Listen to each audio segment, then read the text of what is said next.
Hello students, welcome to our brain vocabulary channel. Today's topic is polynomials and polygons. आप सभी देख पा रहे हैं पॉलिनोमियल्स मतलब बहुपद और पॉलीगन्स मतलब बहुभुज। आज मैं इन दोनों टॉपिक्स को आपको डिस्क्राइब करने जा रही हूँ। पॉलिनोमियल्स का फर्स्ट पॉइंट है, पॉलिनोमियल्स जो होते हैं वो वेरिएबल एंड कांस्टेंट टर्म से मिलकर बनते हैं। वेरिएबल वो होते हैं जिनके मान को हम परिवर्तित कर सकते हैं, जैसे एक्स वाई जेड होते हैं। और कांस्टेंट टर्म 1 2 3 ये जो सारी टर्म्स होती हैं ये कांस्टेंट होती हैं, इनके मान को हम कभी परिवर्तित नहीं कर सकते हैं।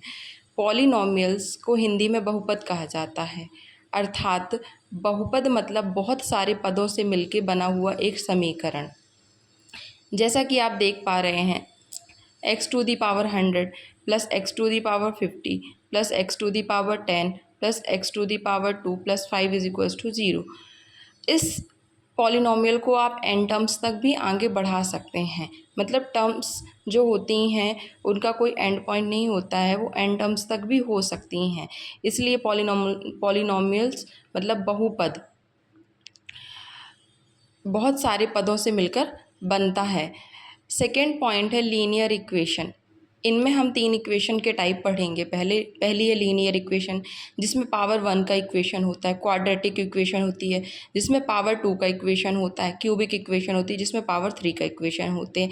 इस तरीके से आपके जो पॉलिनोमियल्स होते हैं उनकी पावर्स n तक जाती हैं। आप नीचे देख पा रहे हैं x+1। x+1 में x क्या है? एक वेरिएबल है जो कि चर राशि है। इसका मान हम चाहे जब क्या कर सकते हैं, परिवर्तित कर सकते हैं। यहाँ पर आप x is equals to 1 put करना चाहें 1 कर सकते हैं, x is equals to 2 put करना चाहें 2 पुट कर सकते हैं।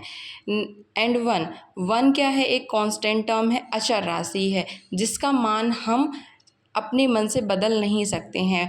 1 एक नंबर है जो कि फिक्स्ड नंबर है। अब नीचे आप देख सकते हैं चर अचर राशियों से मिलकर जो पद बनाए जाते हैं उन्हें बहुपद कहा जाता है। इसे मैंने हिंदी में लिख के समझाया है कि चर और अचर दोनों राशियों से मिलकर ही पॉलिनोमियल रेडी होते हैं। नेक्स्ट टॉपिक है पॉलीगन्स, बहुभुज। पॉलीगन्स क्या होते हैं? पॉलीगन्स एक डायग्राम का फॉर्म होता है जिसमें हम 3 और 3 मोर देन लाइंस के जो डायग्राम बनाते हैं उन सारे डायग्राम्स को पॉलीगन्स कहा जाता है, या बोल दें आप वो पूरा संग्रह पॉलीगन्स कहा जाता है। जितने भी 3 और 3 मोर देन लाइंस के डायग्राम बनाए जाते हैं, पॉलीगन्स लाइन से मिलकर बनते हैं जिनमें 3 और उससे अधिक लाइंस के सारे डायग्राम कहे जाते हैं। या फिर आप ये भी कह सकते हैं n लाइन तक के जो डायग्राम होते हैं वो भी पॉलीगन्स कहलाते हैं। पॉलीगन्स का फर्स्ट पॉइंट है रे। रे से आप समझते होंगे, रे को हिंदी में क्या बोलते हैं? किरण। किरण का ओरिजिन पॉइंट होता है मगर एंड पॉइंट नहीं होता। आपने सूर्य की किरणों को निकलते हुए देखा है मगर उसका एंड पॉइंट कहाँ तक जाता है ये कभी आपने नहीं देखा। सेकेंड पॉइंट है लाइन। लाइन का एक स्टार्टिंग पॉइंट भी होता है और एंड पॉइंट भी होता है। लाइन को आप जहाँ से स्टार्ट करते हैं उस पॉइंट से लेकर एक एंड पॉइंट तक उसको ले जाते हैं। तो लाइंस में आप देख लीजिए, जैसे पैरेलल लाइंस होती है तो पैरेलल लाइंस ऐसी लाइंस होती हैं जो कभी भी एक दूसरे से नहीं मिलती हैं, इसलिए 2 लाइंस को हमने पॉलीगन्स में नहीं रखा गया। सिर्फ ये 2 कॉन्सेप्ट हैं लाइन और रे जो मैं आपको बता रही हूँ साथ में। यहाँ ट्राइंगल से स्टार्ट होते हैं हमारे पॉलीगन्स, बहुभुज के मेन डायग्राम्स।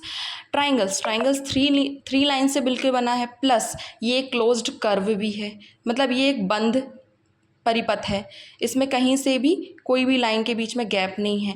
प्लस 4 लाइंस के डायग्राम जिनको हम क्वाड्रिलेटरल्स बोलते हैं। फॉर एग्जांपल जैसे पैरेललोग्राम होते हैं, रेक्टेंगल होता है, स्क्वायर होता है, ये 3 डायग्राम जैसे मैंने बनाए हैं। 4 लाइंस के जितने भी डायग्राम होते हैं क्वाड्रिलेटरल्स कहलाते हैं। ऐसे ही 5 लाइंस के डायग्राम को पेंटागन बोलते हैं, हेक्सागन बोलते हैं 6 लाइन के डायग्राम को, हेप्टागन बोलते हैं 7 लाइंस के डायग्राम को, और एनगन मतलब कि n लाइंस तक के आप जो डायग्राम ड्रॉ करेंगे वो n लाइन के डायग्राम कहलाएंगे। मतलब बहुभुज में भी आप n लाइंस तक के डायग्राम ड्रॉ कर सकते हैं। Thank you students for watching my video. Please share this video अपने फैमिली और फ्रेंड्स के साथ में and subscribe my channel. Thank you.